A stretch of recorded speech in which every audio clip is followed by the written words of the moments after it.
Oke, halo semuanya. Perkenalkan, nama saya Ibnu Farhan Ramadan.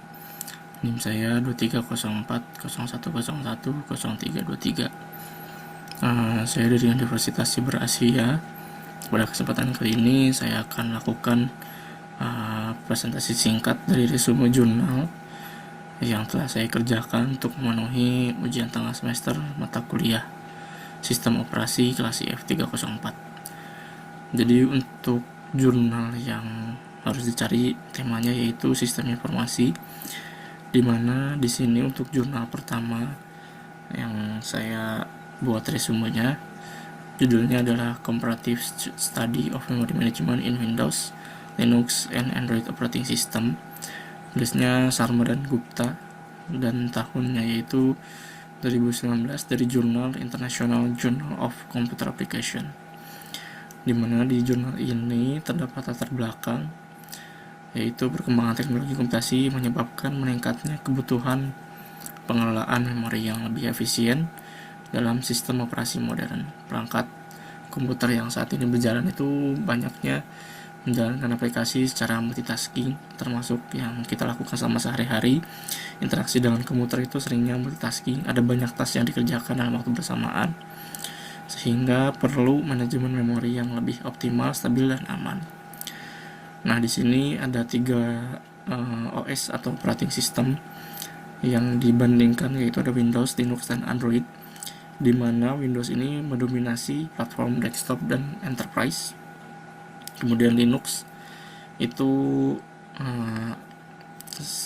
sangat terkenal untuk digunakan sebagai OS server dan komputasi skala besar dan peralatan jaringan. Seperti router ya, router juga menggunakan Linux. Kemudian Android ini menguasai pasar perangkat mobile. Sekarang ada banyak perangkat dengan OS Android dengan merek-merek yang berbeda gitu ya, tapi OS-nya sama, yaitu Android. Nah, Android ini sebenarnya berbasis kernel Linux. Dari ketiga sistem operasi yang tadi disebutkan itu memiliki pendekatan yang berbeda dalam pengelolaan memori fisik, virtual memory, paging, dan mekanisme alokasi. Oleh karena itu, di sini analisis yang digunakan yaitu analisis komparatif untuk memahami masing-masing performa sistem operasi berdasarkan kebutuhan. Oke, berikutnya ada tujuan penelitian. Tujuan dari penelitian yang dilakukan ini memiliki tujuan untuk menjelaskan secara terperinci mekanisme memori pada Windows, Linux, dan Android. Kemudian melakukan perbandingan aspek virtual memory, paging and segmentation, algoritma kalkulasi memori, manajemen swapping, and garbage collection. Nah, untuk garbage collection ini khusus untuk OS Android saja. Kemudian melakukan identifikasi keunggulan dan kelemahan setiap sistem operasi dalam konteks efisiensi, performa, dan stabilitas. Dan yang terakhir ada memberikan rekomendasi OS mana yang lebih sesuai untuk kebutuhan tertentu, baik itu untuk desktop, server, ataupun mobile. Kemudian berikutnya poin ketiga yaitu metode penelitian yang tadi disebutkan sebelumnya ya. Jadi metode penelitiannya itu metode penelitian yang diterapkan adalah analisis komparatif deskriptif dengan langkah-langkah seperti berikut. Yang pertama adalah studi literatur teknis. Jadi di sini peneliti melakukan peninjauan langsung ke dokumentasi resmi baik dari Microsoft Windows, Linux kernel documentation, dan Android developer documentation. Kemudian berikutnya melakukan analisis arsitektur kernel yang digunakan. Nah, perbandingannya itu dilakukan pada kernel Windows NT, Linux Monolithic Kernel, dan Android Linux Based Kernel, dan ditambah dengan Android Runtime. Kemudian setelah mengetahui arsitektur kernelnya, dilakukan juga pengamatan performa atau experimental observation. Peneliti ini jadi melakukan simulasi ringan untuk melihat beberapa parameter seperti perilaku alokasi memori saat idle, kemudian penggunaan swap atau cache, efisiensi virtual memory pada saat membuka aplikasi berat, dan respon saat memori mendekati limit kapasitas. Selanjutnya melakukan atau menetapkan parameter perbandingan. Jadi ada beberapa parameter perbandingan seperti manajemen RAM, paging, virtual memory address translation, swapping and page replacement, and garbage collection. Jadi setelah melakukan penelitian itu menghasilkan perbandingan yang holistik. Berikutnya lanjut ke bagian hasil dan temuan penelitian. Ini untuk hasilnya dijelaskan ke masing-masing masing-masing OS. Yang pertama itu ada Windows, di mana Windows ini menggunakan Virtual Memory Management Manager yang stabil dan struktur terbukti menggunakan pendekatan demand paging yang memungkinkan penggunaan memori efisien tanpa membebani sistem. Paging file atau .page file pada Windows digunakan untuk menangani memori berlebih. Sistem Windows juga optimal untuk aplikasi berbasis GUI dan penggunaan umum. Kemudian Windows memiliki beberapa keunggulan seperti stabil, kompatibel, cocok untuk aplikasi multitasking yang user friendly. Namun Windows juga kurang fleksibel untuk melakukan modifikasi kernel. Selanjutnya ada OS Linux. Linux ini menggunakan mekanisme page caching agresif, jadi memori itu terlihat penuh walaupun sebenarnya belum terlalu penuh. Tujuannya itu untuk memuat cache supaya performanya itu lebih optimal. Linux mengimplementasikan berbagai algoritma page replacement seperti LRU dan clock dengan menggunakan adaptasi kernel yang modern. Kemudian dari Linux sendiri kan menggunakan kernel monolitik. Nah, kernel monolitik pada Linux ini bisa memberikan fleksibilitas tinggi dan efisiensi pada server. Oleh karena itu, Linux sebenarnya lebih cocok digunakan untuk server. Berikutnya, swap pada Linux dapat dikonfigurasi secara lebih bebas dibandingkan dengan Windows. Sehingga dalam penggunaannya, Linux ini sebenarnya sangat efisien, cocok untuk server, cloud computing, dan high performance computing. Namun, mungkin sebagai user yang terbiasa dengan GUI atau tampilan grafik itu akan sedikit berbeda rasanya ketika menggunakan Linux karena kurang intuitif. OS yang terakhir yaitu Android. Nah, Android ini sebenarnya OS-nya itu berbasis Linux kernel tapi menggunakan Android runtime yang menjalankan aplikasi dalam bentuk bytecode. Sistem operasi Android mengimplementasikan garbage collection untuk membebaskan memori tak terpakai. Android lebih mengutamakan efisiensi karena keterbatasan sumber daya perangkat mobile, di mana mayoritas perangkat mobile itu RAM-nya kecil dan dayanya terbatas, jadi baterainya kecil gitu. Kemudian Android juga menggunakan mekanisme low memory killer, jadi ketika penggunaan RAM atau memori itu mencapai batas, itu akan menutup beberapa aplikasi. Oleh karena itu, Android ini sangat optimal untuk penggunaan smartphone atau mobile device. Namun yang menjadi nilai minus dari Android sendiri itu bergantung pada garbage collection, di mana ada potensi lag ketika melakukan pembersihan memori.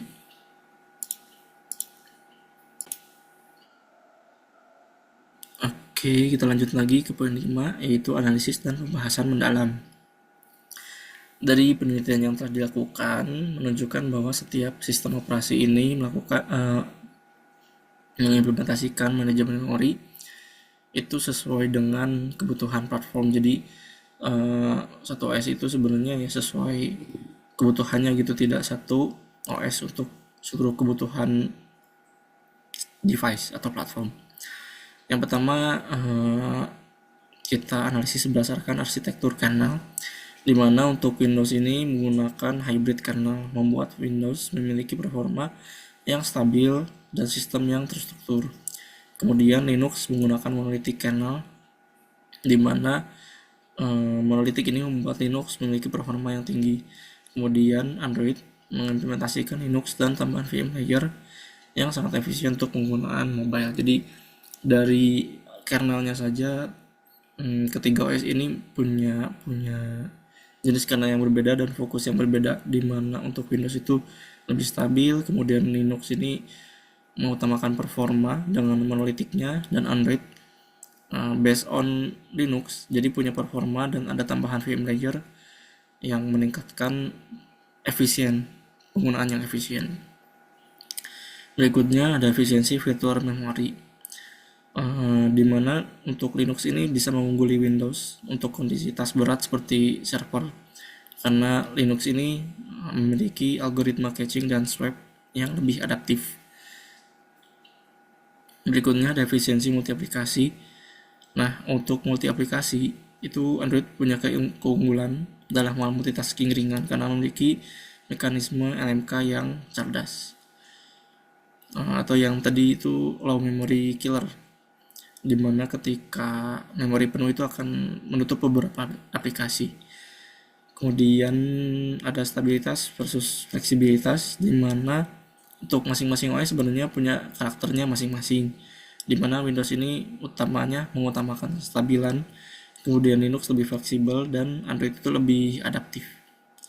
Kemudian poin terakhir ada tantangan eksekusi, dimana sebenarnya untuk masing-masing OS sebenarnya memiliki tantangannya tersendiri selama proses eksekusi. Seperti Windows ini rentan mengalami bottleneck dalam kondisi memori tinggi disebabkan karena paging filenya itu dilakukan di disk. Kemudian untuk Linux sebenarnya ketika konfigurasi swapnya itu salah atau kurang tepat, itu akan menyebabkan tracing. Serta Android sebenarnya ini minusnya karena dia terlalu bergantung dengan garbage collection pause time. Sehingga beberapa poin kesimpulan yang bisa diambil yaitu Linux menjadi sistem operasi paling efisien untuk kebutuhan server, cloud, dan komputasi intensif karena kemampuan caching dan manajemen swap yang unggul. Kemudian untuk Windows ini sebenarnya memiliki keunggulan dari stabilitas dan pengalaman pengguna yang intensif, penggunaan pengguna yang nyaman lah pada desktop itu. Tapi minusnya adalah Windows kurang efisien dalam penggunaan server intensif, sehingga mayoritas server itu lebih banyak menggunakan Linux. Berikutnya yaitu Android. Nah, untuk Android sendiri sebenarnya khusus ya dirancang untuk perangkat mobile dengan optimasi seperti ART dan LMK, Android Runtime ART itu, dan LMK low memory killer, sehingga sangat efisien untuk sumber daya yang terbatas atau kecil. Sebenarnya sehingga bisa disimpulkan dari ketiga OS sebenarnya tuh tidak memiliki keunggulan yang mutlak karena bergantung pada platform yang digunakan. Seperti Android itu khusus untuk atau optimal untuk perangkat mobile, kemudian Windows optimal untuk perangkat desktop, dan Linux optimal untuk perangkat server atau komputasi yang tinggi. Kemudian nilai tambah resumenya yaitu saya menilai dari resume ini studi komparatif ini sangat relevan karena beberapa alasan, diantaranya bisa memberikan gambaran teknis. Jadi gambaran teknis di sini dari masing-masing OS memiliki kelebihan dan kelemahan seperti apa, termasuk teknisnya sini membahas sampai ke segi kanal yang digunakan dari masing-masing OS. Kemudian bisa menjadi dasar pemahaman arsitektur memori pada berbagai platform. Di sini khusus untuk 3 platform saja, dari Linux, Windows, dan Android. Kemudian ini bisa juga jadi bahan untuk penelitian lanjutan mengenai optimasi memori dan performa sistem operasi modern. Oke, berikutnya saya lanjut ke jurnal yang kedua, yaitu judulnya yaitu Process Scheduling in Modern Operating System, a Comparative Study of Algorithm and Performance Matrix oleh Michael Jensen sama Laura Carter. Untuk tahunnya yaitu 2020 dari jurnal International Journal of Computer System Engineering. Oke, yang pertama yaitu adalah latar belakang masalah, di mana pengelolaan proses merupakan salah satu fungsi inti dari sistem operasi modern, di mana sering meningkatnya kompleksitas aplikasi, jumlah proses yang berjalan secara paralel, serta tuntutan efisiensi perangkat keras.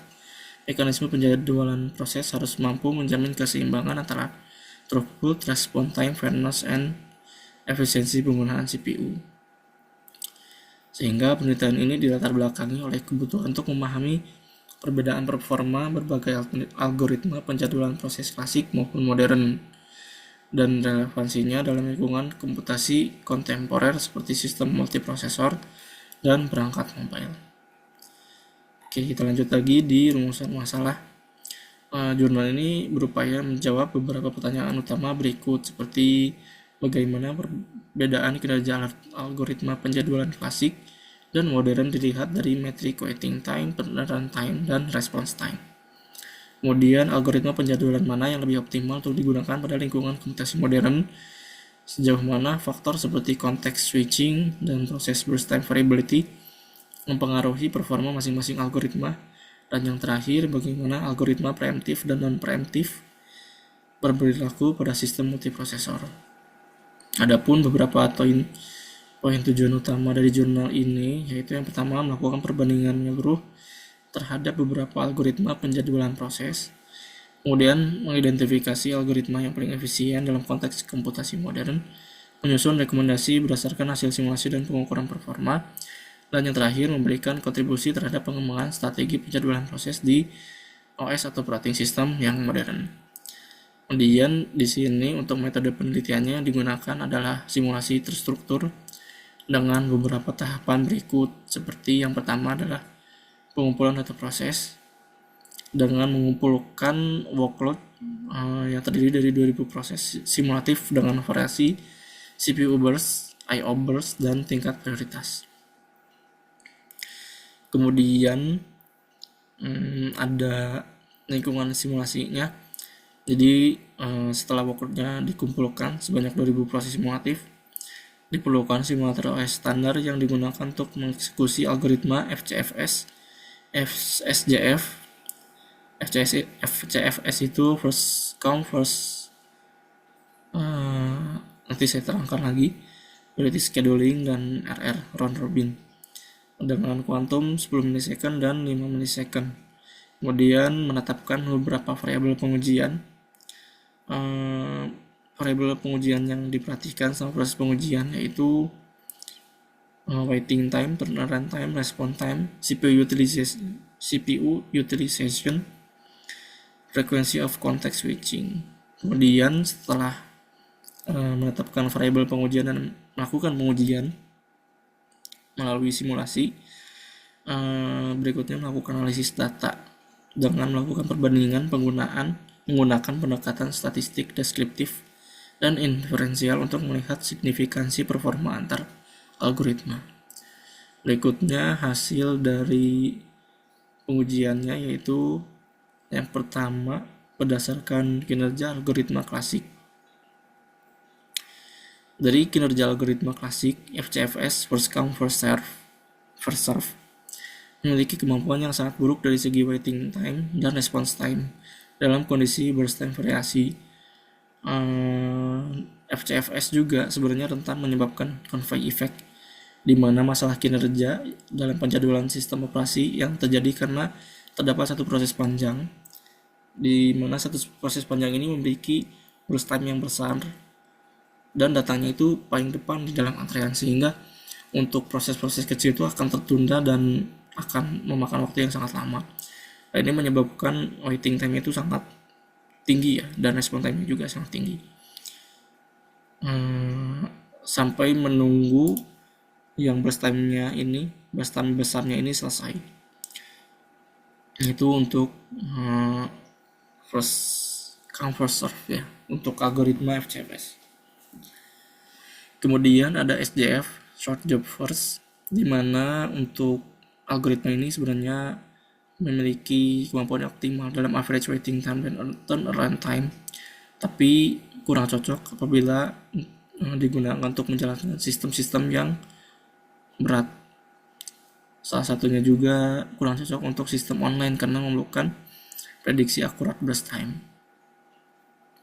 Dan ada potensi juga untuk algoritma SJF ini terjadinya starvation atau menunggu selamanya untuk proses-proses yang berat, karena SJF ini mengutamakan proses-proses yang ringan. Jadi ketika proses ringan baru selesai dan ada lagi proses ringan yang baru, itu akan diutamakan untuk dieksekusi terlebih dahulu dengan menggunakan algoritma SJF, sehingga untuk proses-proses yang besar itu akan menunggu lama sampai batas waktu yang tidak ditentukan, sampai semua job atau pekerjaan yang ringan itu selesai semuanya. Jadi CPU itu dengan algoritma SCF itu mengutamakan pekerjaan-pekerjaan yang ringan. Berikutnya yang terakhir ada priority scheduling, di mana algoritma ini sebenarnya menjadi algoritma yang efisien untuk sistem dengan prioritas yang dinamis. Jadi sistem prioritasnya itu ditentukan apakah akan melakukan pekerjaan berat terlebih dahulu atau yang ringan terlebih dahulu. Tapi ini juga jadi salah satu kerentanan dari priority scheduling, di mana masih ada potensi starvation ketika tidak menggunakan teknik aging, di mana teknik aging ini sebenarnya untuk memastikan semua proses memiliki kesempatan untuk dieksekusi. Karena jika priority scheduling ini tidak menggunakan teknik aging, mungkin nanti konsepnya jadi mirip seperti algoritma SCF atau short job first.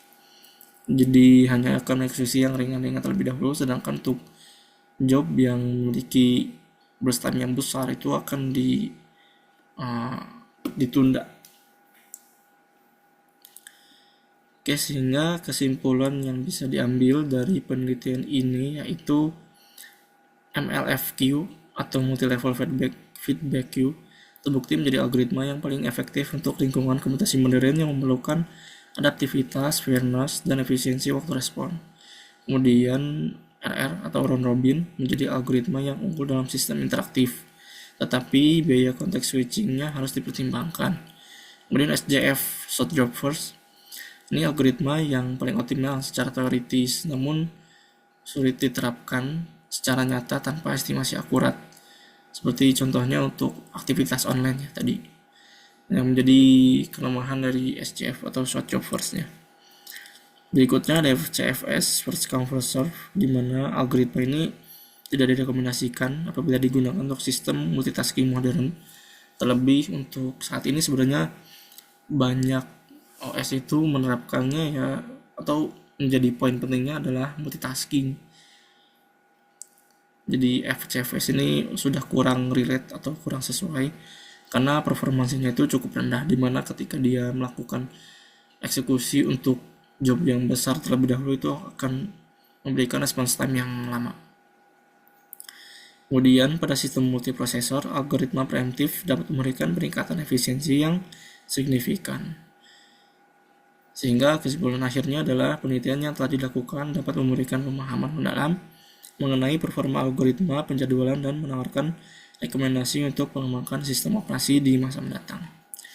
Adapun untuk referensi atau jurnal yang saya ambil untuk review ini atau resume ini dari dua jurnal berikut. Comparative study untuk yang pertama dan ini yang kedua. Oke, mungkin cukup sekian yang bisa saya sampaikan mengenai presentasi resume jurnal. Terima kasih. Mohon maaf apabila ada kekurangan ataupun salah informasi. Terima kasih.